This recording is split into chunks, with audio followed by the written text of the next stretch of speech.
All day he sat by his iron safe and kept shoving money into it. ਸਾਰਾ ਦਿਨ ਉਹ ਆਪਣੀ ਲੋਹੇ ਦੀ ਤਿਜੋਰੀ ਕੋਲ ਬੈਠਾ ਰਹਿੰਦਾ। ਸ਼ੋਵਿੰਗ ਹੁੰਦਾ ਧੱਕਾ ਮਾਰਨਾ, ਧਕੇਲਣਾ ਅੰਦਰ ਨੂੰ। ਓਕੇ, ਸੋ ਸਾਰਾ ਦਿਨ ਉਹ ਆਪਣੀ ਲੋਹੇ ਦੀ ਤਿਜੋਰੀ ਕੋਲ ਬੈਠਾ ਰਹਿੰਦਾ ਅਤੇ ਨੋਟਾਂ ਨੂੰ ਅੰਦਰ ਉਹਦੇ ਤੱਕਦਾ ਰਹਿੰਦਾ। Watching closely at the same time his assistants measuring out rice into gunny sacks। ਤੇ ਨਾਲ ਇਹ ਵੀ ਦੇਖਦਾ ਰਹਿੰਦਾ ਕਿ ਜਿਹੜੇ ਉਹਦੇ ਨੌਕਰ ਚਾਕਰ ਸੀ ਉਹ ਵੀ ਬੋਰੀਆਂ ਵਿੱਚ ਚਾਵਲਾਂ ਨੂੰ ਮਿਣ ਕੇ ਭਰ ਰਹੇ ਹਨ। He led a satisfying life। ਉਸਨੇ ਸੰਤੁਸ਼ਟ ਜ਼ਿੰਦਗੀ ਬਸਰ ਕੀਤੀ। There seemed no reason why it should not go on through eternity। ਇਹੋ ਜਿਹਾ ਕੋਈ ਵੀ ਕਾਰਨ ਨਹੀਂ ਦਿਸਦਾ ਸੀ ਕਿ ਇਹ ਸਿਸਟਮ ਸਦੀਵੀ ਕਾਲ ਤੱਕ ਕਿਉਂ ਨਾ ਚੱਲਦਾ। ਕਿਹੜਾ system?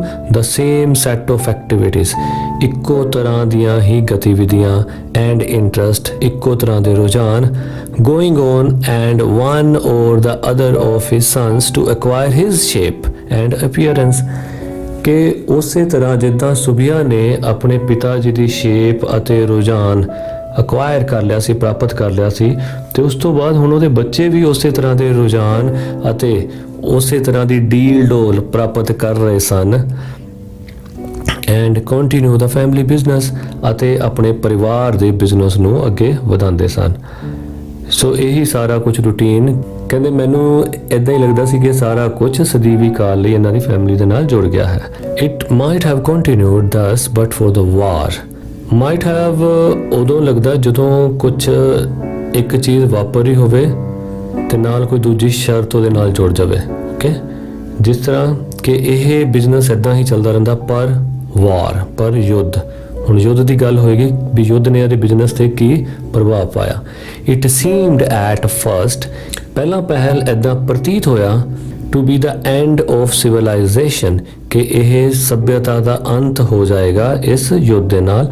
But after the first ਸ਼ੌਕ, ਪਰ ਪਹਿਲੇ ਝਟਕੇ ਤੋਂ ਬਾਅਦ it proved not so unwelcome after all, ਕਿ ਸੁਬੀਆ ਦੇ ਬਿਜ਼ਨਸ ਨੇ ਇਸ ਯੁੱਧ ਦੇ ਝਟਕੇ ਨੂੰ ਵੀ ਅਨਵੈਲਕਮ ਨਹੀਂ ਕੀਤਾ ਬਲਕਿ ਵੈਲਕਮ ਕੀਤਾ।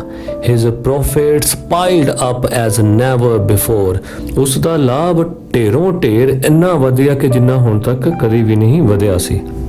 ਸਾਇਗੋਨ and Burma ceased to send rice, Saigon ਅਤੇ ਬਰਮਾ ਨੇ ਚਾਵਲ ਭੇਜਣੇ ਬੰਦ ਕਰ ਦਿੱਤੇ। ਐਂਡ ਦੈਟ ਮੈਂਟ, ਅਤੇ ਇਹ ਇਸ ਤਰ੍ਹਾਂ ਵਾਪਰਿਆ, the stock he held was worth its weight in gold, ਕਿ ਜਿੰਨਾ ਚਾਵਲਾਂ ਦਾ ਸਟਾਕ ਉਹਦੇ ਕੋਲ ਪਿਆ ਸੀ ਉਸ ਦੀ ਕੀਮਤ ਸੋਨੇ ਵਰਗੀ ਹੋ ਗਈ। People flocked to his shop at all hours, ਹਰ ਸਮੇਂ ਲੋਕਾਂ ਦੀ ਭੀੜ ਉਸ ਦੀ ਸ਼ੋਪ ਤੇ ਸੀ। He bought the big house next door for a godown, ਉਸਨੇ ਆਪਣੀ ਦੁਕਾਨ ਤੋਂ ਅਗਲਾ ਘਰ ਵੀ ਗੋਡਾਊਨ ਲਈ ਖਰੀਦ ਲਿਆ। And then the next one and the next, ਫਿਰ ਉਸ ਤੋਂ ਅਗਲਾ ਅਤੇ ਉਸ ਤੋਂ ਅਗਲਾ। And then bought a dozen more villages, ਅਤੇ ਉਸਨੇ 12 ਪਿੰਡ ਹੋਰ ਖਰੀਦ ਲਏ। War seemed on the whole a very beneficial force till the introduction of price and food control। ਜਦ ਤੱਕ ਕਿ ਕੀਮਤ ਅਤੇ ਖਾਣ ਪੀਣ ਦੀਆਂ ਚੀਜ਼ਾਂ ਕੰਟਰੋਲ ਵਿੱਚ ਨਹੀਂ ਆਈਆਂ, ਯੁੱਧ ਇੱਕ ਬਹੁਤ ਹੀ ਲਾਭ ਵਾਲੀ ਗੱਲ ਬਣ ਕੇ ਸਾਹਮਣੇ ਆਇਆ ਸੀ ਸੁਬੀਆ ਦੇ। For the first time in his life he was worried, ਪਹਿਲੀ ਵਾਰ ਆਪਣੀ ਜ਼ਿੰਦਗੀ ਵਿੱਚ ਉਹ ਚਿੰਤਿਤ ਹੋਇਆ ਸੀ। He could not see how anyone had the right to say what he should sell and at what rate, ਕਿਉਂਕਿ ਸਰਕਾਰ ਨੇ ਹੁਣ ਉਹਦੇ ਫੂਡ ਤੇ ਪ੍ਰਾਈਸ ਤੇ ਕੰਟਰੋਲ ਲਗਾ ਲਿਆ ਸੀ, ਨਿਯੰਤਰਣ ਕਰ ਲਿਆ ਸੀ ਵੀ ਕੋਈ ਚੀਜ਼ ਇਸ ਤੋਂ ਜ਼ਿਆਦਾ ਰੇਟ ਤੇ ਨਹੀਂ ਕੋਈ ਵੇਚ ਸਕਦਾ। ਸੋ ਇਸ ਗੱਲ ਨੇ ਉਸ ਨੂੰ ਚਿੰਤਿਤ ਕਰ ਦਿੱਤਾ। ਉਹ ਇਹ ਸਮਝ ਨਹੀਂ ਪਾ ਰਿਹਾ ਸੀ ਕਿ ਕਿਸੇ ਦੂਸਰੇ ਨੂੰ ਇਹ ਕਹਿਣ ਦਾ ਕੀ ਅਧਿਕਾਰ ਹੈ ਕਿ ਮੈਂ ਕਿਸ ਰੇਟ ਤੇ ਚੀਜ਼ ਵੇਚਣੀ ਹੈ। He felt happy when he heard someone say, ਉਸ ਨੂੰ ਖੁਸ਼ੀ ਹੋਈ ਜਦੋਂ ਉਸਨੇ ਕਿਸੇ ਦੂਸਰੇ ਨੂੰ ਇਹ ਕਹਿੰਦੇ ਸੁਣਿਆ। The food department is a hoax, कि फूड वाला डिपार्टमेंट हॉक्स है, यानी कपटी है, छल करन वाला है। The government is making a mess of things, government चीज़ां दे सिस्टम नूं विगाड़ रही है। He soon found that he could still survive under a new garb, garb हुंदा सिस्टम, व्यवस्था। ਉਸਨੂੰ ਛੇਤੀ ਹੀ ਸਮਝ ਆ ਗਈ ਕਿ ਉਹ ਇਸ ਨਵੇਂ ਸਿਸਟਮ ਵਿੱਚ ਵੀ ਸਰਵਾਈਵ ਕਰ ਸਕਦਾ ਹੈ, ਬਚਿਆ ਰਹਿ ਸਕਦਾ ਹੈ। By waiting before officials and seeing people and filling up forms, he was soon allowed to continue his business as a fair price grain depot. ਕਈ ਦਫ਼ਤਰੀ ਲੋਕਾਂ ਨੂੰ ਮਿਲ ਕੇ, ਹੋਰ ਲੋਕਾਂ ਨੂੰ ਮਿਲ ਕੇ ਅਤੇ ਕਈ ਤਰ੍ਹਾਂ ਦੇ ਫਾਰਮਸ ਭਰ ਕੇ ਉਸਨੇ ਛੇਤੀ ਹੀ ਆਪਣਾ business fair price grain depot ਦੇ ਨਾਮ ਤੇ ਚਲਾਉਣ ਦੀ ਆਗਿਆ ਲੈ ਲਈ। ਹੀ groaned unhappily. ਉਹ ਬੇਦਿਲੀ ਨਾਲ ਗੁਰਰਾਇਆ। when he learnt, ਜਦੋਂ ਉਸਨੂੰ ਪਤਾ ਚੱਲਿਆ that he had to surrender all the rice, ਕਿ ਉਸਨੂੰ ਸਾਰੇ ਦੇ ਸਾਰੇ ਚਾਵਲ ਸਰੈਂਡਰ ਕਰਨੇ ਪੈਣਗੇ, ਯਾਨੀ ਦੇਣੇ ਪੈਣਗੇ to his peasants, ਆਪਣੇ ਕਿਸਾਨਾਂ ਨੂੰ cultivated in his village fields, ਜਿਹੜੇ ਕਿ ਉਸ ਦੇ ਪਿੰਡ ਵਿੱਚ ਜ਼ਮੀਨਾਂ ਨੂੰ ਵਾਹ ਰਹੇ ਹਨ। The whole thing seemed to him atrocious. Atrocious ਹੁੰਦਾ ਜ਼ੁਲਮ, ਜਿੱਦਾਂ ਐਟਰੋਸਿਟੀ ਹੁੰਦਾ ਜ਼ੁਲਮ, ਇਸ ਤਰ੍ਹਾਂ ਲੱਗਿਆ ਵੀ ਇਹ ਸਾਰਾ ਕੁਝ ਜ਼ਾਲਮਾਨਾ ਹੈ, ਕਿ ਉਹਨੂੰ ਲੱਗਿਆ ਕਿ ਇਹ ਸਾਰਾ ਕੁਝ ਮੇਰੇ ਤੇ ਜ਼ੁਲਮ ਕੀਤਾ ਜਾ ਰਿਹਾ ਹੈ। They have to fix the price for my produce. ਉਹਨਾਂ ਨੂੰ ਮੇਰੀਆਂ ਚੀਜ਼ਾਂ ਦਾ ਦਾਮ ਫਿਕਸ ਕਰਨਾ ਪਵੇਗਾ। They have to give me permission to take what I myself produce. ਉਹਨਾਂ ਨੂੰ ਮੈਨੂੰ ਇਜਾਜ਼ਤ ਦੇਣੀ ਪਵੇਗੀ ਕਿ ਜੋ ਚੀਜ਼ ਮੇਰੀ ਹੈ ਉਸ ਨੂੰ ਮੈਂ ਆਪਣੇ ਦਾਮ ਤੇ ਵੇਚ ਸਕਾਂ। But he accepted the position without much outward protest. ਪਰ ਉਸਨੇ ਹਾਲਾਤ ਨੂੰ ਜਲਦੀ ਹੀ ਮੰਨ ਲਿਆ ਬਿਨਾਂ ਕਿਸੇ ਜ਼ਿਆਦਾ ਬਾਹਰੀ ਵਿਰੋਧ ਕੀਤਿਆਂ। He slept little. ਉਹ ਘੱਟ ਸੌਂਦਾ and lost the taste for food. ਅਤੇ ਖਾਣੇ ਪ੍ਰਤੀ ਟੇਸਟ ਗਵਾ ਬੈਠਾ। All through the dark nights, ਸਾਰੀਆਂ ਕਾਲੀਆਂ ਰਾਤਾਂ ਦੇ ਦੌਰਾਨ he thought about this problem. ਉਹ ਇਸ ਮੁਸੀਬਤ ਬਾਰੇ ਸੋਚਦਾ। Finally he had a solution. ਅਖੀਰ ਉਸ ਕੋਲ ਇੱਕ ਹੱਲ ਸੀ। He cried to himself. ਉਹ ਆਪਣੇ ਆਪ ਵਿੱਚ ਚਿਲਾਇਆ, I still have my rice in the fields. ਮੇਰੇ ਕੋਲ ਅਜੇ ਵੀ ਮੇਰੇ ਆਪਣੇ ਚਾਵਲ ਖੇਤਾਂ ਵਿੱਚ ਮੌਜੂਦ ਹਨ। And I still have the bags in my godown. ਅਤੇ ਮੇਰੇ ਗੋਡਾਊਨ ਦੇ ਵਿੱਚ ਵੀ ਬੋਰੀਆਂ ਭਰੀਆਂ ਪਈਆਂ ਹਨ। After all, what does the government want? ਫਿਰ ਵੀ ਸਰਕਾਰ ਕੀ ਚਾਹੁੰਦੀ ਹੈ?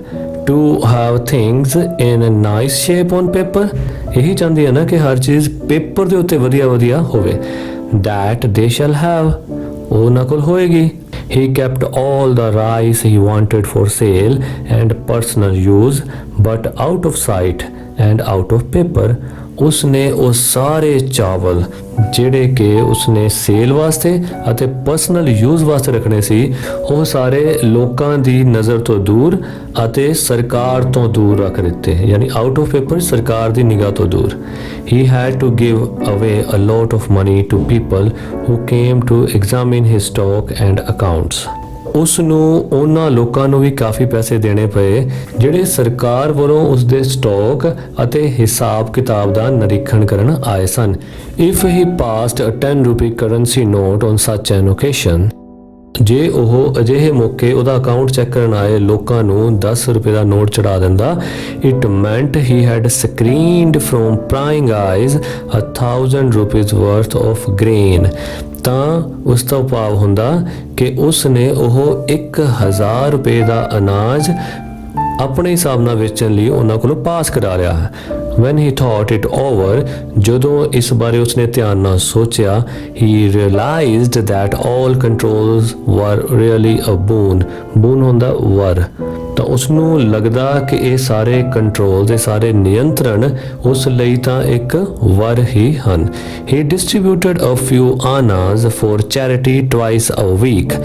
ਉਹ ਕੁਝ ਆਨੇ ਹਫਤੇ ਵਿੱਚ 2 ਵਾਰੀ ਦਾਨ ਵਜੋਂ ਦੇ ਦਿੰਦਾ। And broke a coconut at the temple on Fridays, ਅਤੇ ਸ਼ੁੱਕਰਵਾਰ ਦੇ ਦਿਨਾਂ ਨੂੰ ਉਹ ਮੰਦਰ ਵਿੱਚ ਨਾਰੀਅਲ ਫੋੜਦਾ।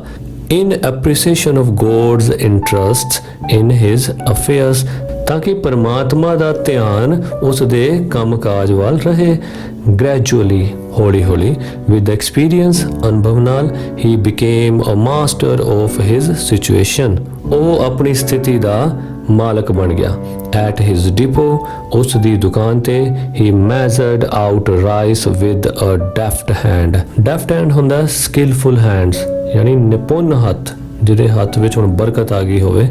ਸੋ ਉਹ ਆਪਣੇ ਨਿਪੁੰਨ ਹੱਥਾਂ ਦੇ ਨਾਲ ਹੁਣ ਚਾਵਲਾਂ ਨੂੰ ਤੋਲਦਾ so that at the end of a day ਤਾਂ ਕਿ ਦਿਨ ਦੇ ਅਖੀਰ ਵਿੱਚ a considerable quantity ਇੱਕ ਬਹੁਤ ਹੀ ਵਧੀਆ ਮਾਤਰਾ accumulated ਹੁੰਦਾ ਹੈ ਜੁੜ ਜਾਵੇ which was nobody's ਜਿਹੜੀ ਕਿ ਕਿਸੇ ਦੀ ਨਾ ਹੋਵੇ and then he delayed and opened and closed and reopened his shop ਫਿਰ ਉਹ ਕੀ ਕਰਦਾ ਕਦੀ ਦੁਕਾਨ ਲੇਟ ਖੋਲਦਾ ਕਦੀ ਉਸ ਨੂੰ ਖੋਲਦਾ ਕਦੀ ਉਸ ਨੂੰ ਬੰਦ ਕਰਦਾ ਅਤੇ ਫਿਰ ਦੁਬਾਰਾ ਖੋਲਦਾ in such a manner as to make people come to him several times before they could get any rice out of him ਉਹ ਇਸ ਤਰ੍ਹਾਂ ਤਾਂ ਕਰਦਾ ਤਾਂ ਕਿ ਲੋਕਾਂ ਨੂੰ ਉਸ ਕੋਲ ਬਾਰ-ਬਾਰ ਆਣਾ ਪਵੇ ਤੇ ਜਦੋਂ ਉਹਦੀ ਦੁਕਾਨ ਖੁੱਲੀ ਮਿਲੇ ਉਹ ਆਪਣੇ ਮੂੰਹ ਮੰਗੇ ਰੇਟ ਤੇ ਉਹਨਾਂ ਨੂੰ ਚਾਵਲ ਵੇਚ ਸਕੇ when they had money he had no stock ਜਦੋਂ ਲੋਕਾਂ ਕੋਲ ਪੈਸਾ ਹੁੰਦਾ ਸੀ ਤਾਂ ਉਸ ਕੋਲ ਚਾਵਲਾਂ ਦਾ ਸਟਾਕ ਨਹੀਂ ਹੁੰਦਾ ਸੀ or when he had rice ਜਦੋਂ ਉਸ ਕੋਲ ਚਾਵਲਾਂ ਦਾ ਸਟਾਕ ਹੁੰਦਾ ਸੀ they had no money